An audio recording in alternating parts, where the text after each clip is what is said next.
Good day. The following video depicts Expert Field Medical Badge Warrior Task Number 6, Camouflage and Visual Signaling Techniques. This task was taught in conjunction with Expert Infantryman Badge and Expert Soldier Badge testing. The video consists of the task grader providing instructions to a group of candidates for the first time during training standardization. Please note that uniforms depicted during standardization training differ from those required during testing by the EFMB Test Control Office. The video was recorded in April 2023, utilizing the June 2022 testing standards. Camouflage that resembles a background to your skin, uniform, weapon, and equipment. Demonstrate visual signaling techniques. Condition: you're a member of a team preparing to establish an ambush position in a non-CBRN environment. You are in the patrol base preparing to move to the objective rally point. Enemy presence is suspected. You will not need your pro mask here, okay?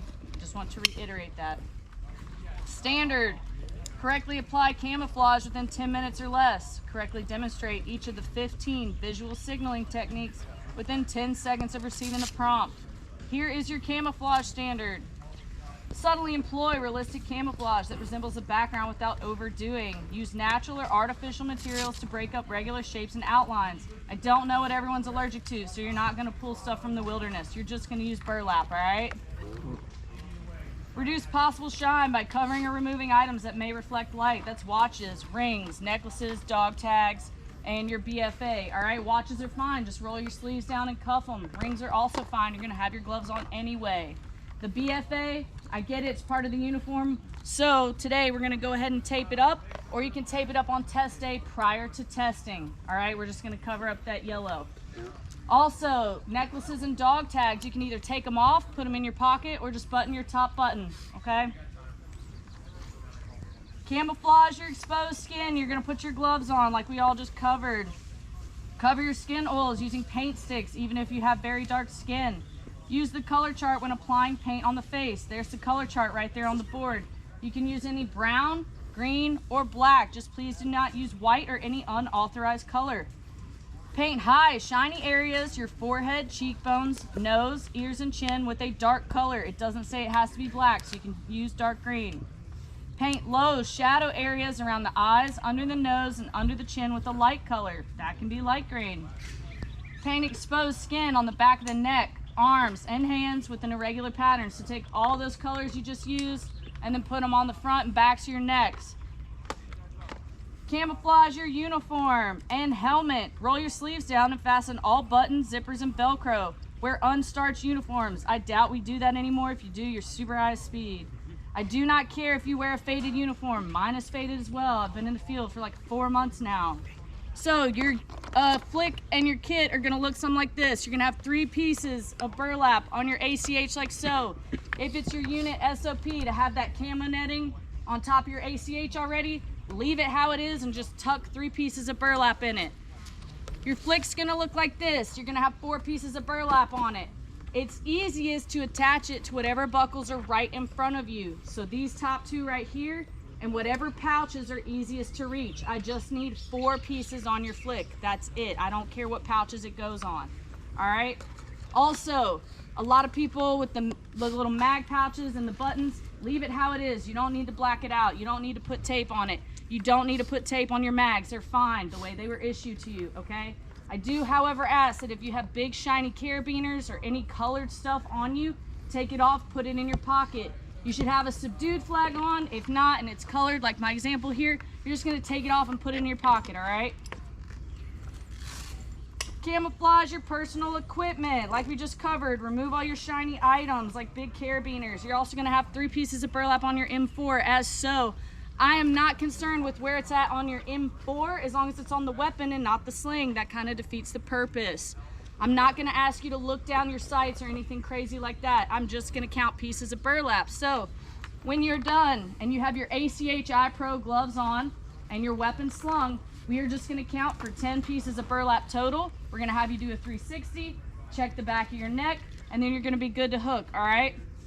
On test day, you're gonna be tested on the hand and arm signals first, and then this, and I'll tell you why in just a second. So we'll go over them as you follow along in your book. I want you to cross off the ones you will not be tested on, okay? Visual signaling techniques, combat formations, mark off, disperse. We will not do that one. Assemble or rally, circle above the head, point to where you want them to rally. Join me, follow me, or come forward. Point to the person you want to come to you, tell them to come here. Or we all know this one, right? Follow me. Increase speed or double time, fist pump the air. Mark off quick time, you're not gonna do it. Mark off enemy in sight, you're not gonna do it. On the side, I want you to write in column or file. Column or file, or column/file. Most of us know this is file through. We're gonna do this. Wedge. I know we all know this one. This one's wrong for this lane, all right? Wedge is gonna be arms out at a 45-degree angle, or you can do bullhorns to the ground. I'll take that. I'm not picky about where your palms are. V, arms at a 45-degree angle above the head. Or you can do bullhorns to the sky, rock out. Line, you're gonna do a T-pose. Now, when you get in there on test day for my individual stalls, they are built to small people scale like me.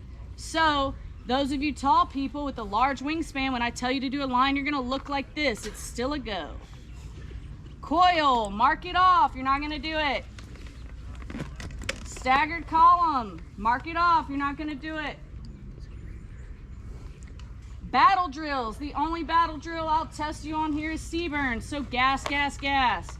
You're gonna do it the same way they teach you over there at Seaburn so you don't get confused. So if they're teaching you thumbs down, that's cool, I'll take it. If they teach you this one, I'll take it. Patrolling, map check, point to your palm. Pace count, tap the back of your heel. Head count, tap the back of your head. Mark off danger area, we're not gonna do it. Freeze or halt, most of us know that as two different hand and arm signals. So we are just going to do halt, mark off freeze. We're gonna do halt, open palm. Controlling drivers, start engine or prepare to move. You're gonna make circles at waist level. I don't care which way you whip it, all right? Halt or stop a vehicle, clasp your hands in front of you.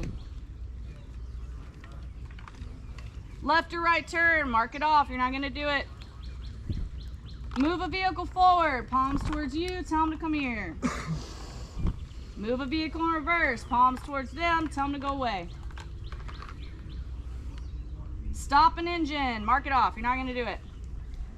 So we're gonna do hand and arm signals first on test day, and then you're gonna do camouflage, because what happened in the past, everyone was camouflaging themselves, they look super pretty, then I tell you to do a V, and uh-oh, you didn't pay your wrist, and now you're a no-go. So we're just gonna do hand and arm signals first so that there's no confusion. And then you're gonna camouflage yourself. You will have a prompt before every single hand and arm signal. So it's gonna sound something like this. Combat formations, right? Zeros on the clock. 3, 2, 1, wedge. And then I start time. You do your wedge, I stop time, and I do it all over again for every single one of them. 10 seconds for every single one, okay? Now, if you pass hand and arm signals and then you fail camo, you do not have to do hand and arm signals again. Make sense? All right, cool. Now, I've supplied all the materials you need here for you. On test day, you're gonna see this. You're gonna see the proper camo and improper camo. At no point in time did I tell you to put engineer tape on your kit. You're gonna look really silly, okay? So just don't even look at it on test day. I have camouflage sticks, I have the pallets, I have mirrors, I have everything you need here, tape. If you need anything, if I ran out of something, please bring it to my attention so I can replace it for you guys. I strongly suggest on test day, you use your own camo face paint, because A, grimy little fingers, you're gonna get pink eye, that's gross. Or, whenever you get up there on test day and you cannot get it to go on, let's say you test first thing in the morning and it hasn't melted down a little bit, and now you're missing a whole bunch of your skin on your face, and you try to rebuttal that, I told you right now, bring your own, all right? It's still gonna be a no-go. Now, for the standard of skin that's covered, If you have shown zero effort to actually camouflage your skin, it's gonna be a no-go. We are literally watching you try your little heart out, okay? So we're not gonna just sit there and measure every tiny piece of skin. You've made a conscious effort. So if it's more than like a 2 or 3 finger width, like you gave zero effort on the back of your neck and completely didn't do it, that's gonna be a no-go, all right? But if we watch you do one of these and you got it, you're good. All right.